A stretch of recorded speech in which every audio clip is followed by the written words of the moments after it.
You're doing everything right. You're showing up for your kids. You're paying what you're supposed to pay.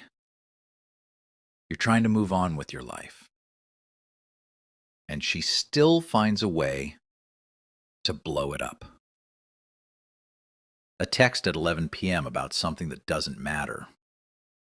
Showing up late to drop off just to watch you squirm. Telling the kids things they never should have heard. Using court orders as weapons and your kids as pawns. And somewhere in the middle of all that, you're supposed to heal. You're supposed to rebuild. You're supposed to become the man you know you can be.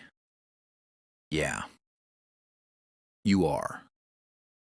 And in this video, I'm going to show you exactly how. Here's the thing nobody tells you. You don't have to fix her, stop her, or outsmart her to build a great life. You just have to stop letting her be the main character in your story. Stick with me, because what I'm about to share changed everything for me. And it's going to change things for you too. Let's call it what it is. If you've been walking on eggshells for years, if you can't predict what will set her off, if she twists your words, weaponizes your kids, and convinces everyone around her that she's the victim, you're not dealing with a difficult person.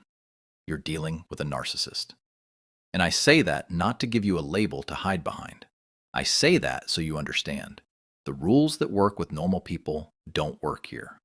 Empathy doesn't work. Reasoning doesn't work. Trying to be fair doesn't work. Because you're not dealing with someone operating on the same emotional operating system as you. Men get told to toughen up, to not let it bother you, to just focus on the kids and stay above it. What they don't tell you is that narcissistic abuse is specifically designed to break you down quietly, in a way that makes you look like the problem. It's emotional, it's psychological, and for most men, there's no safe space to even talk about it. That ends today.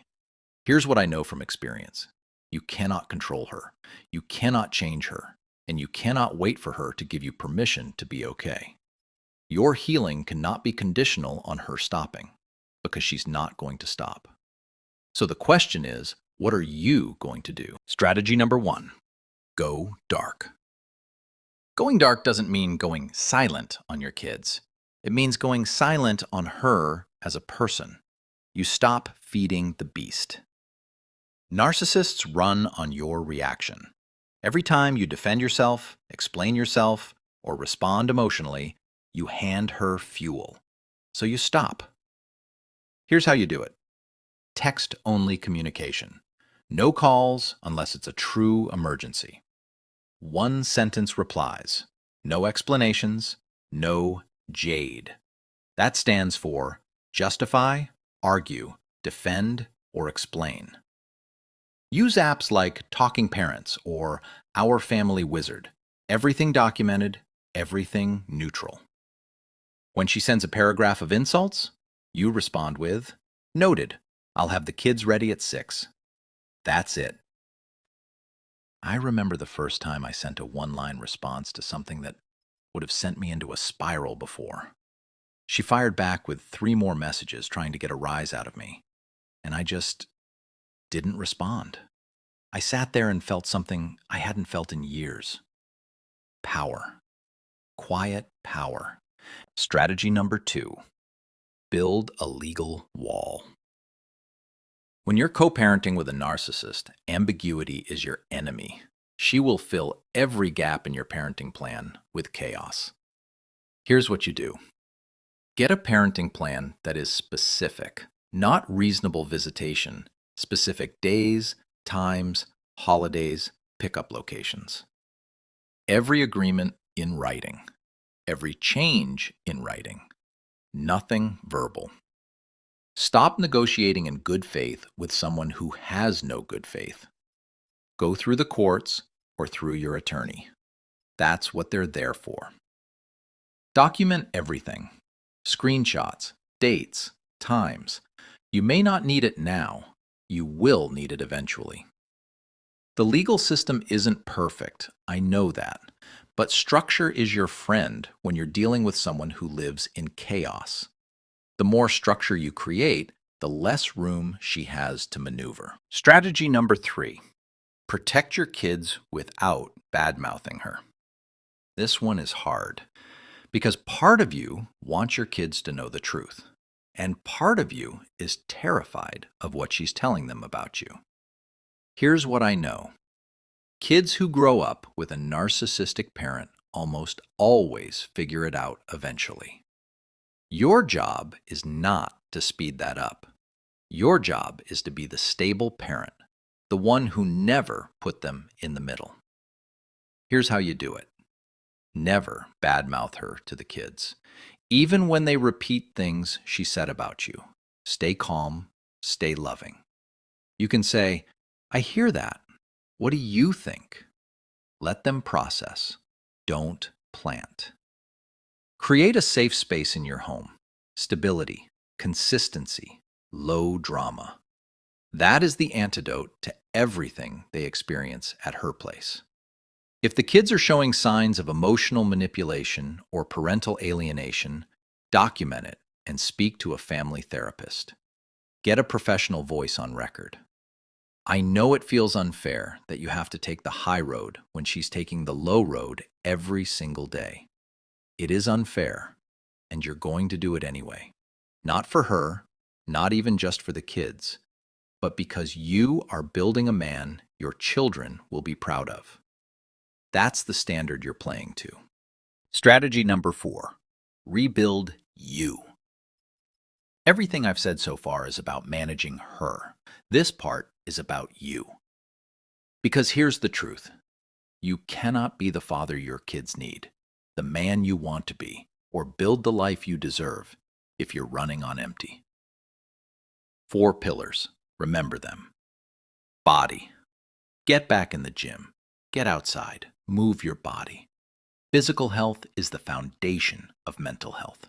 You cannot think clearly, show up for your kids, or rebuild your confidence when your body feels like it's falling apart. Brotherhood.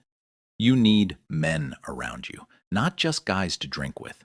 Men who will hold you accountable and tell you the truth. A men's group, a therapist who gets it, a coach. Isolation is where narcissistic abuse does its worst damage. Purpose. What are you building? Not against her, for yourself. A career, a business, your health, a skill, your relationship with your kids. When you have a clear direction, her chaos becomes background noise. Boundaries. Not just with her, with everyone. Learn what your limits are and hold them. This is how you rebuild self-respect. Every time you hold a boundary, you send a message to your own brain. I matter. There was a point in my divorce where I looked in the mirror and I barely recognized myself. I was exhausted, angry, and felt like I was just surviving. The moment things started to turn was when I stopped focusing on what she was doing and started focusing on what I was becoming. That's the shift. That's everything. I want to say something to you directly. What you've been through and what you're still going through is real. It's not weakness that you're struggling. It's not weakness that you feel angry or exhausted or like you lost yourself somewhere in all of this. You were in a relationship that was designed to make you doubt yourself. And you're still standing. You're still showing up for your kids. You're still fighting. That's not nothing. That's everything. So here's what I want you to do. This week, not next week, this week, pick one thing from this video and do it. Install Talking Parents. Book a session with a therapist. Hit the gym 3 times. Call one man you trust and tell him what's actually going on. One thing. That's how you start.